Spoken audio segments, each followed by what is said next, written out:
is the most entertaining part of this whole thing, honestly. So that was, so the 9th of January. 2 days after I drunkenly post on Instagram. Hey! This is the note I wrote it on. So I wrote it in notes. That's actually how I wrote my entire first record, so I was like, I'll just go back to that. But it started with that piano riff, and then I had the title One Shot at a Time. So here's the original lyric for the chorus. I had one shot to have a good time. Next thing I knew, I was slamming number 5. So obviously things have changed since then. But verse 2 is basically just kind of the next stage of grieving. And by grieving, I mean grieving my pride. It was literally just me in the house with the dogs. And I went downstairs. I just heard this really fun, kind of quirky thing. So it started with one shot. Claps.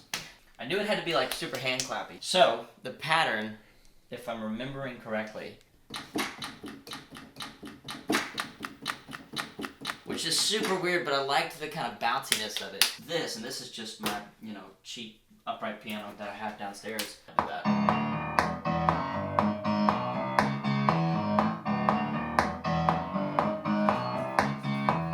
And then the second piece only comes in once.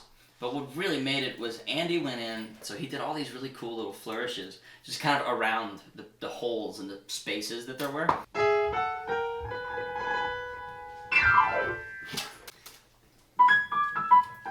That's my favorite fill of the whole song. I could listen. That could be my ringtone. So great. Let's see.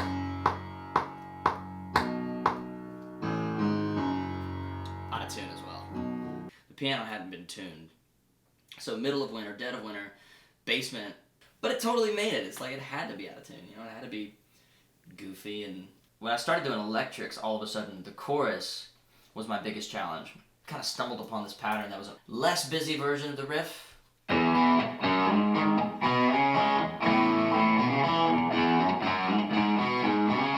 That's what I love. Like, there's so many imperfections just left. That's in the final mix. That little.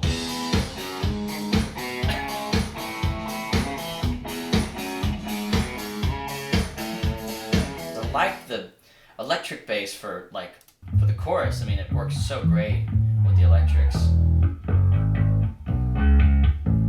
And then I had Matt come over with the upright, and we just did just little pieces and just kind of. It almost sounds like an 808, which I love. I mean, that just makes me feel like I'm in a saloon. It was literally just me in the house with the dogs. So I had to figure out how to do gang vocals. One shot! Everybody knows how easy one can turn into 5. Like, thank God you can't hear that. But 4 of them, and it's a party. Everybody knows how easy one can turn into 5. Favorite part. I had all 3 of the band guys at Starstruck. And so I sent them all into the drum room. And I just said, guys, literally, carry on, say whatever the hell you want. Just sing the chorus as well. But we're gonna roll through all of it, and if you wanna just have a conversation, have a conversation. Okay, so we got the chorus. One shot at a time. Woo! One shot at a time. Shut up, Matt. One shot at a time. So I was like, I'll keep that. And yes, there will be t-shirts that you can purchase at the show that say, shut up, Matt. So literally, all of that is in the final mastered recording. All of that exists on the album completely as is, which I just could not be more proud of. Just kind of everything fell into place versus sculpting,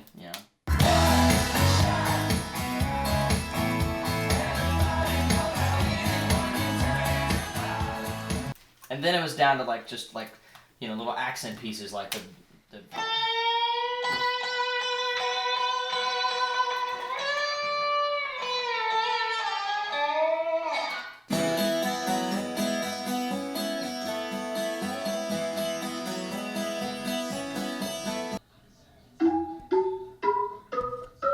I think that's so Western.